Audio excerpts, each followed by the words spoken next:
Bismillahirrahmanirrahim. Tak warai ya dadi wong alim. Kempung malam piro? Malam 22. Selikur. 22 selikur. Piro? Yes. Anggap bae Lailatul Qadar ora usah darani ganjil. Sing darani ganjil ya sapa? Aneh-aneh. Lailatul Qadar ya mulai tanggal 1 Ramadan. Malah ulama sedarani mulai ruwah. Iso wis ke ruwah wingi. Wong kula sering tol Lailatul Qadar ya kadang mulut, kadang Dzulhijjah. Kula kan jenisnya on time. Kaya wong melarat, dene dhuwit pendak entuk THR. Nah wong marang pangeran ya sawal selo besar ya entuk napa? Lailatul Qadar. Mergo Lailatul Qadar iku malam diturunane Quran. Quran itu turun Ramadan tok apa tau Sawal ya ta? Sawal ya tau, Dzulhijjah tau. Dzulhijjah tau. Bolak-balik al-yauma akmaltu lakum turun to bulan apa? Dzulhijjah. Kowe mari amatir, itu angel terang. Sing darane Lailatul Qadar iku malam diturunne Quran. Quran turune iku pira? Ya macam-macam, ra Ramadan nggih bolak. Lah tapi ana kelas-kelas premium, ana kelas umum, kelas umum ya pokoke Ramadan. Sing ganjil dipilih salah sitok. Dadi iku pembatasan apa? Nah Quran dhewe turun coba surat paling terkenal, ayat paling terkenal al-yauma akmaltu lakum turun tanggal pira? Tanggal 9 Arafah Dzulhijjah haji wada. Padahal ta'rif Lailatul Qadar apa unzila fihil Quran. Ya tapi ilmu ini mari debat biasa. Semua wong ora takoi wong Gus nuzul Quran tanggal pira 17. Lailatul Qadar tanggal 21. Ya jare nuzulul Quran yo pas Lailatul Qadar. Wong-wong lak muni bingung no wong. Nah aku sira bingung gak bener. Lho kok ora tau mikir jajal. Nuzulul Quran sing resmi ning kitab-kitab tanggal pira? 17. Lailatul Qadar tanggal. Padahal Lailatul Qadar disifati apa? Malam turune. Roh, nek ora tau bingung ngono. Wong ana kadang ngirim wong goblok, wong kok ayeme ngono. Iki ora tau mikir. Aku men goblok-goblok. Dadi ana ilmu paradok barang ya tenang, ya santai. Padahal ya tak bedhek ya nuzul Qur'ane tanggal piro sing resmi cara kitab-kitab 17 Ramadan. Lailatul Qadar sing resmi 21 nganti 29. Terus Lailatul Qadar iku wulan apa? Wulan diturunkannya Al-Qur'an. Berarti tanggal piro? Bocah dijak pinter. Ya kan inna anzalnahu fi lailatul qadar. Saya tak tahu. Nuzul Quran tanggal piro? 17. Lailatul Qadar. Seliko. Terus Lailatul Qadar ku malam diturunkannya Al-Qur'an turun tanggal 17. Berarti Lailatul Qadar tanggal ada dik. Ora tau iskal yo gumen mbek wong-wong. Ya kok penak wae. Mulai dadi wong alim loro, Kang ora usah mari iskal. Ngatuk ditung bodho penas. Pokoke nuzul Quran tan piro Kang 17. Lailatul Qadar selikur. Lha jare Lailatul Qadar pulang tujune Quran kok beda tanggale. Kan gak tau ge mikir. Alhamdulillah. Tapi Ron, Lailatul Qadar tanggal piro? Saiki pinter. Tanggal piro, Bos? Gitu lah, berarti sekeliwat. Jadi ilmu itu kabeh bingung no kan. Ya biasa bingung. Mulane yang bodoh barokah. Barokah. Kula cara ora dipilih pangeran nggih milih dadi wong bodoh, tapi wong pangeran milih kula dadi wong pinter dadi tak syukuri wae. Tapi kadang kula iri, wong bodoh ku iri. Modele penak urip ngono. Santai. Ya saiki ya Lailatul Qadar iku sifate apa? Inna anzalnahu fi lailatul. Normale kan ainu nuzulil Quran jo ainu lailatul qadar. Berarti tanggal piro? Darawade lagi. Innalillahi wa inna ilaihi raji'un. Kita warai ilmu cara wong alim. Meskipun sampean boleh bantah siji ya kadang keterbatasan ilmu. Nomor loro hasud, bantah kan sebabnya macam-macam. Hasud. Nomor telu bantah gue kegiatan. Kayak wong kuliah nak agak kritis kan darani ra pinter. Jadi cocoklah ya kudu bantah. Nggo khas-khasan cerdas apa? Nomor 4 bantahan itu sifatnya wong wedok. Menang kalah protes. Berarti kowe ora lanang berarti wedok, tukang protes wedok. Nomor 5, bantah itu berarti dia punya keiskalan tapi nggak bisa keluar dari keiskalan itu. Jadi problem Anda ditimbangkan ke saya, itu ya sopan. Problem-problemnya dia kok ditimbangkan ke saya. Begini terang no. Hukumnya Allah Ta'ala itu ada yang berstatus itu lugu. Lugu itu ya lugu ummi. Karena agama ini memang ummi. Ummi itu lugu. Sehingga agama ini tidak perlu diterangkan. Ketika Abu Hanifah, agama ini ketika datang itu orang lugu. Lugu itu murni. Murni itu proporsional. Sehingga sifat ummi itu baik. Misalnya saya bilang gini, rungono awas kena keliru. Kalau kamu sholat itu batal kalau makan. Itu ukurannya 1 upo apa 1 piring? 1 upo kan? Itu sudah batal. Terus kalau saya bilang gini, Jong nak ono tamu keimangan, itu 1 piring tak 1 upo. Enggak jawab ya? 1 piring. Orang iso misal, tak keimangan, gue 1 upo. Yang penting. Nah, lalu Anda ditanya gini, lalu definisi makan itu apa? Memasukkan 1 piring ke mulut, apa 1 upo ke mulut? Dalam bab sholat, 1 upo ke mulut itu makan. Tapi dalam bab hormat tamu itu 1 piring. Setuju ya? Tak warai pinter kayak. Ayo tak warai ya. Wes setuju ya? Wes pinter. Lo jawab wes pinter. Urung. Lailatul Qadar ya kok. Misalnya Lailatul Qadar menjadi super karena ada sesuatu yang super turun, yaitu Lailatul Quran. Jadi menjadi super karena yang turun adalah sesuatu yang super, dan itu artinya tanggal. Loh, salah nih aku cek. Iku utek tanggal selikur kabeh sing ngaji ning ngene. Wes jelas inna anzalnahu fi lailatul qadar. Rujuke ning ndi? Quran kan? Wa ma adraka ma lailatul qadar. Lailatul qadri khairum min alfi syahr. Makanya Lailatul Qadar itu ya bisa saja tanggal 1 kemarin sudah kelewat. Buat entah ini jebelis baris dada atau mungkin Saban. Jadi perdebatan ulama tentang Lailatul Qadar, malah ada wali yang bilang saya tiap hari mendapat Lailatul Qadar. Nah, itu malah kelas semenah, itu malah pusing, malah apa? Pusing. Udah gak usah mikir itu. Jadi hukumnya Allah itu ada 2. Ada hukum itu lugu dan ini bagus. Makanya saya itu kenangan saya terbaik dalam membela Allah dan Rasul. Saya ulang lagi, kenangan saya terbaik dalam membela Allah dan Rasul itu masalah faraid. Dulu mungkin banyak yang ingat lah ketika tahun berapa lupa saya, tapi ada seorang menteri dan pakar Islam menggulirkan isu hak waris itu sama, lelaki dan perempuan sama. Alasannya karena perempuan sekarang kerja. Jadi gara-gara kesamaan gender kemudian mereka ingin bagi waris itu apa? Sama, lidzakari mislu hadzil unsayain, itu ditentang. Gerakan itu pernah menguat, termasuk yang bisa dengan tanda kutip bisa menghentikan gerakan itu, termasuk itu saya. Yang punya pikiran gitu tak parani, tak tantang begini. Saya bilang gini, Anda ngomong ini itu karena pinter apa karena tren? Tak tanya, ya karena pinter. Saya ini kan orangnya keren, punya kepangkatan jos lah. Ya kepangkatan jos, kepangkatan dunia, mesti nak cara pangeran bojos ora ya ora. Cara ukuran dunia itu jos lah. Tak tanya, saya itu Pak, termasuk yang setuju gerakan kesamaan gender. Dulu kan lelaki perempuan itu beda sekali karena lelaki kerja perempuan tidak. Sekarang sama-sama kerja maka warisnya harus sama. Terus saya tanya gini, lalu penyebab warisan itu kerja apa lelaki? Dia jawab kerja. Dia nggak ngerti kalau ngadepin saya. Saya ini kan orang alim yang biasa belajar mantek. Dia ini roh nak aku ngalim. Sembrono ya jadi ini.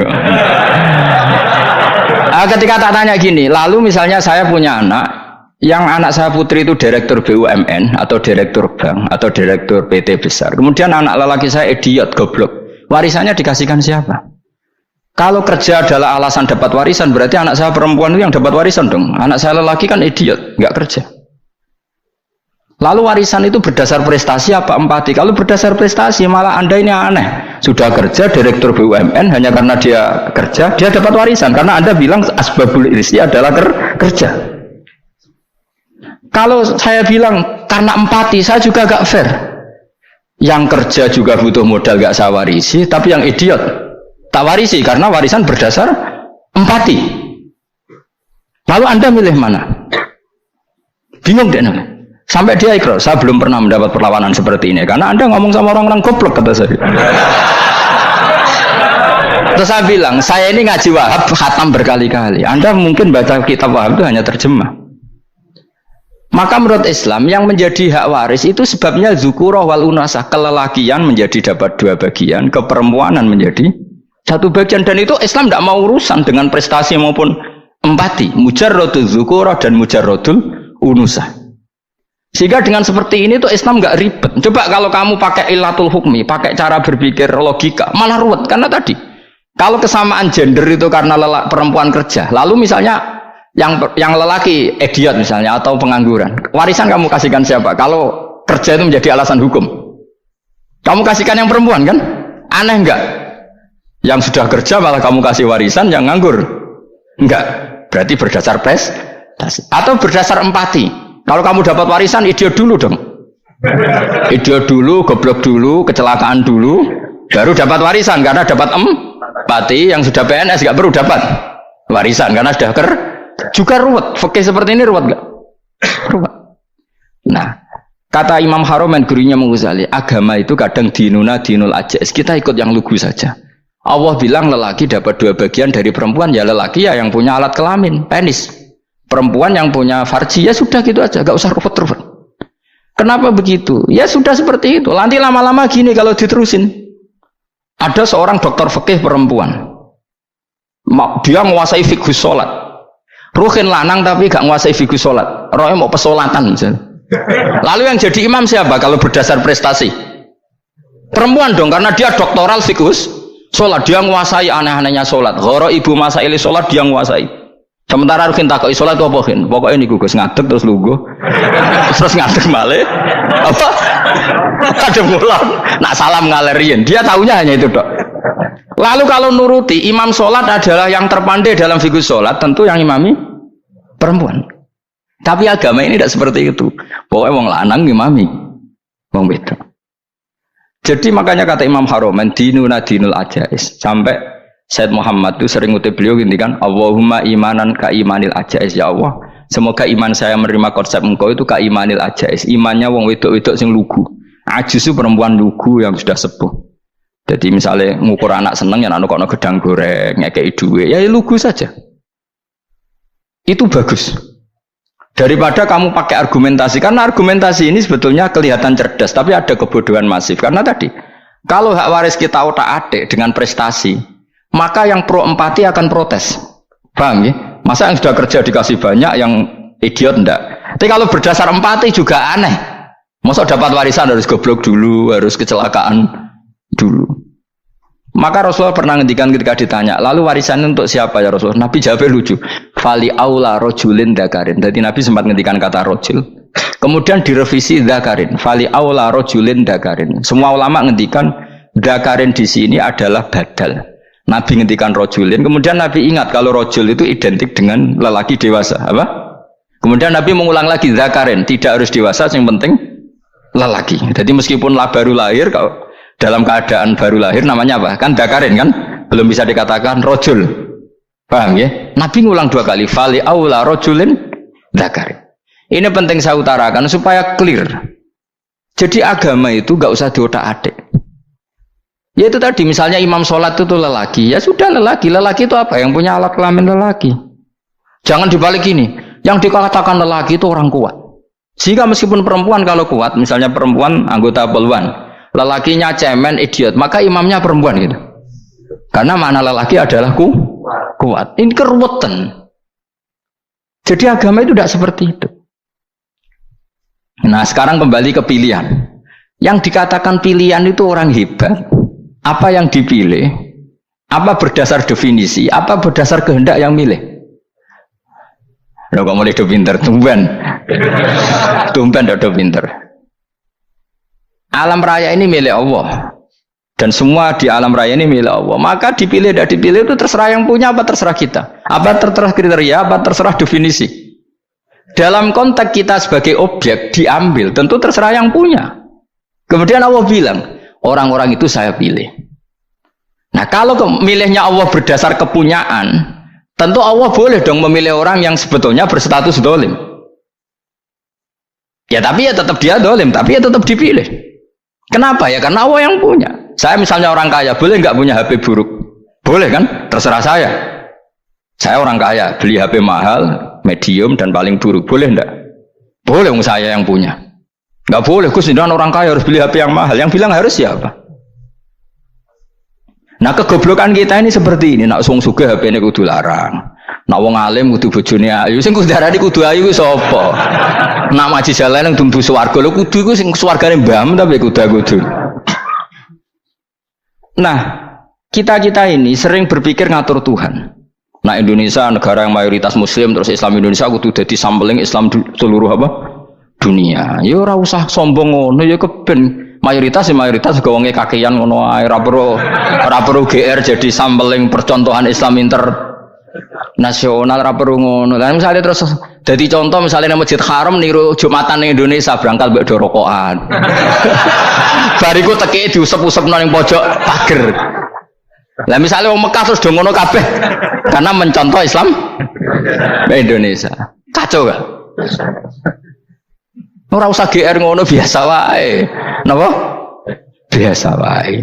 Terus misalnya mencontoh Islam Indonesia, Indonesia nak jaran Wali Songo terus tahlilan nunggu nganti setengah jam. Lah terus raudhah dikepung ngono rak macet Mekah Madinah. Mergo agar ziarah Nabi terus lungguh apa? Sak jam. Nah ning wali sak jam ning Nabi 2 jam lah kira-kira gitu. Ya malah nganyak Kanjeng Nabi dong. Nabi sekaruan Afdhalul Khalqi mbok dongakno wa maghfir lahu warhamhu. Iku malaikat sak langit misah. Ya Nabi kok dongakno di sepuro. Kowe tapi ya butuh sepuro kan. Enggak boleh doakan Nabi gitu, enggak boleh. Wa sholli ala sayyidina Muhammad wa ala alihi, enggak boleh pakai ighfir lahu. Masalah kita tahlilan apa alam donga iku terus kamu gunakan. Ya misalnya terjadi percontohan Islam dunia terus Nabi kapundhut ditalkin, nak ditakoki waman rabbuka piye. Terus Nabi warai waman nabiyuka. Mesti Nabi yo pro, lah Nabi coba takoki.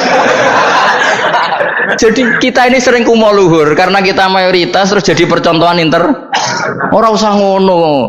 Paham ya napa? Ndak usah ngono, mayoritas saya, tapi ora usah GR jadi apa? Percontohan internasional. Mungkin kalau masalah Islam damai ya bagus, tapi itu kan tidak hanya Indonesia. Di mana-mana yang Islam damai juga banyak dan yang tukaran juga banyak. Toh yang tukaran nggak pernah maklumatkan diri ini percontohan janda. Ya biasa saja. Saya ulang lagi ya. Maka menurut saya nggak akan benar pendapat Khawarij atau pendapat Islam yang keras bahwa orang dosa besar itu keluar dari Islam. Karena ketika Allah mengatakan kemudian aku pilihkan kitab ini tak kasihkan orang-orang yang saya pilih, itu diantara yang pertama adalah meskipun mereka sebagian tetap zalim. Artinya tetap zalim itu tidak menjadi dia keluar dari status Islam.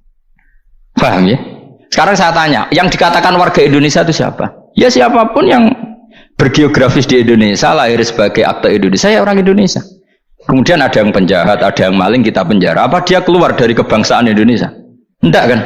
Sama ketika orang Islam menjadi zina dan fase koruptor, keluar dari Islam enggak? Enggak. Karena Allah tetap bilang famin. Apa? Famin. Jelas ya? Wes kayak gak ngarah Khawarij. Kenapa? Kalau Khawarij cara berpikir itu ekstrim. Setiap dosa besar itu mengeluarkan orang dari status Islam. Oh, itu bahaya sekali. Karena nanti kalau itu iya, kita akan kehilangan banyak orang nopo Islam. Makanya Nabi nanti ngendikan, saya berharap yang nanti masuk surga dari umatku itu separuh, 2/3. Itu kata ulama-ulama. Kalau kita pakai mazhab Khawarij, orang Islam itu tidak sampai 1/3. Karena banyak yang keluar dari Islam. Duwe keris gak Islam, duwe akeh ra Islam, nglakoni jimat gak Islam, nyekel patok gak Islam, dosa gede gak Islam, korupsi gak Islam.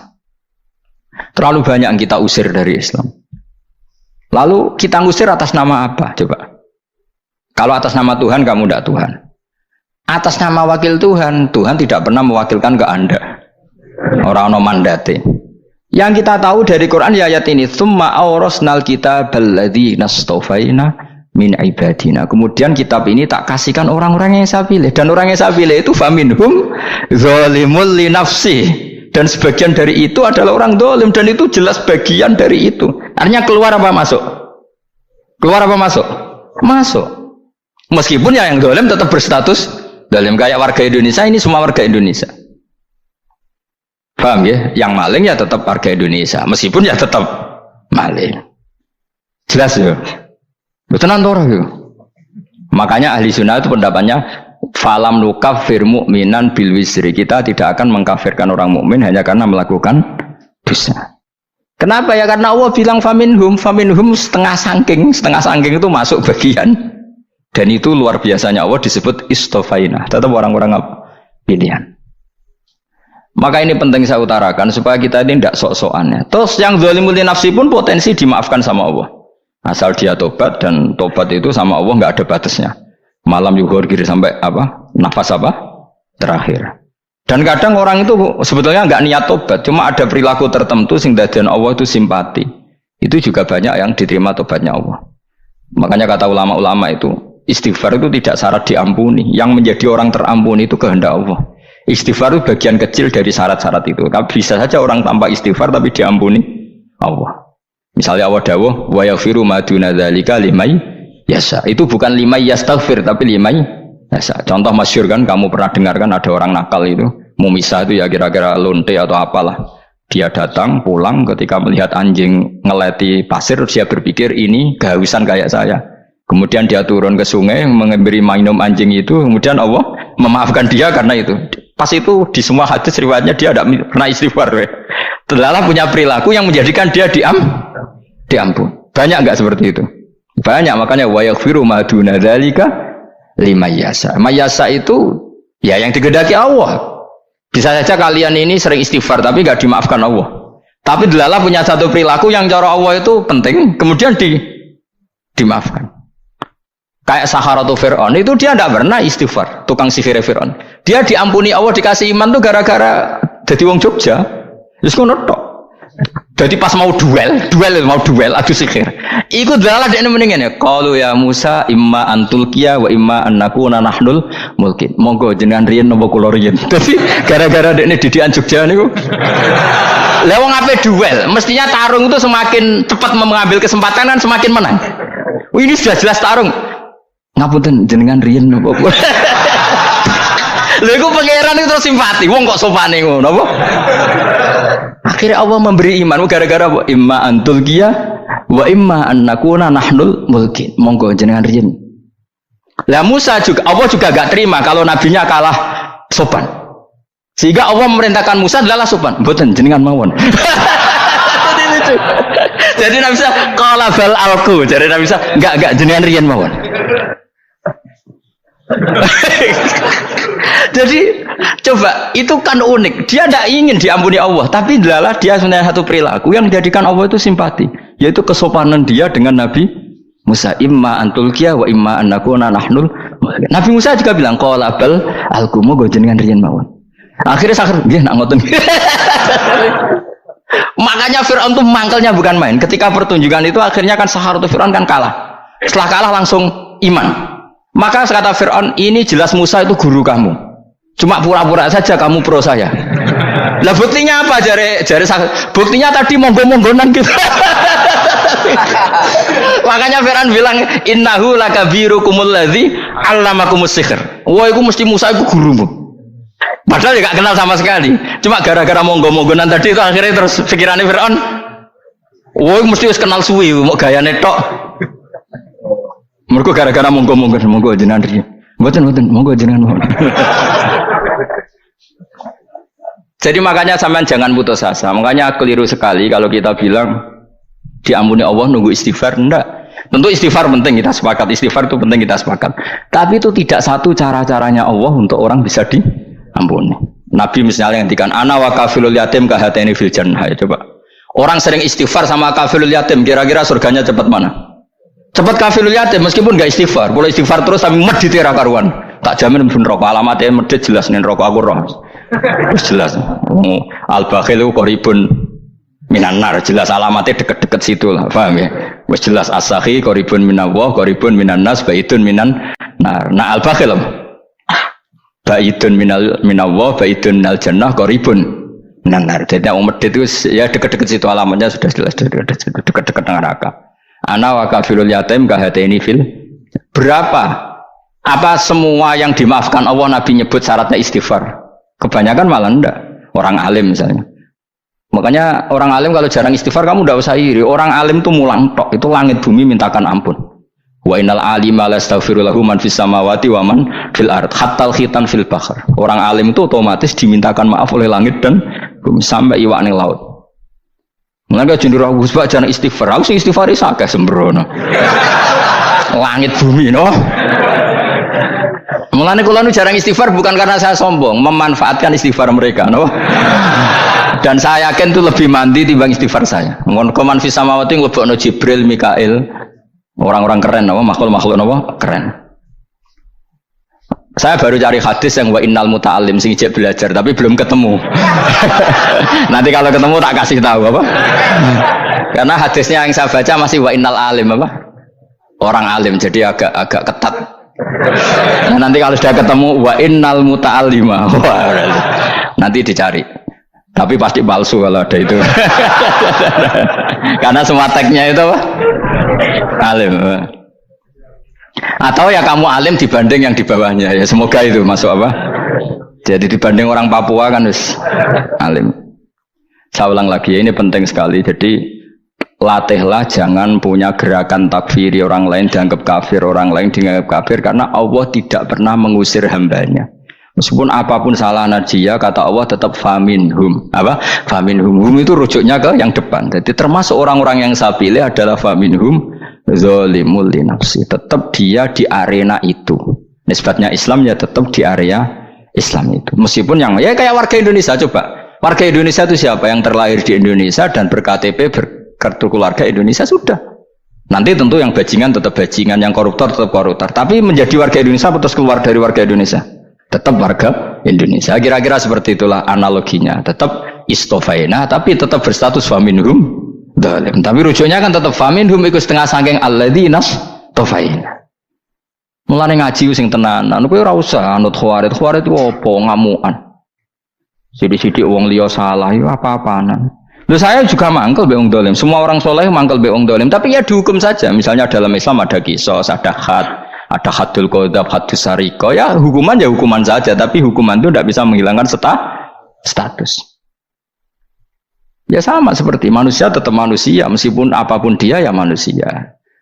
Ya tadi misalnya manusia itu siapa? Ya manusia itu ya manusia. Terus kamu bikin orang yang standar ideal manusia adalah yang berperilaku baik, yang enggak pernah salah. Kemudian kalau Zaid itu maling berarti tidak manusia. Terus barangnya apa? Ketek. Tidak bisa. Makanya kembali lagi dinul aja. Kamu bikin definisi manusia itu tidak usah seangkuh itu. Manusia seperti ini manusia ya sudah. Maling ya manusia, orang soleh ya manusia, orang sedengan ya manusia. Lelaki itu apa? Yang punya alat kelamin penis itu lelaki, titik sudah. Sehingga nanti warisannya ya dia lelaki. Sholatnya dia bergaya. Kamu tidak usah bilang gini, lelaki adalah yang cakap memimpin, yang maco, yang kuat. Jika kalau tidak seperti itu namanya perempuan. Terus kamu membolehkan yang seperti ini jadi makmumnya perempuan, imamnya perempuan sing maco. Kacau enggak kalau agama nuruti logika-logika itu? Enggak, jawab aja. Kacau. Lalu lucunya sekarang banyak kecerdasan yang mengarah ke sana. Makanya agama ini jadi kacau karena sudah ada dinul ajais. Agama ini agama ummi.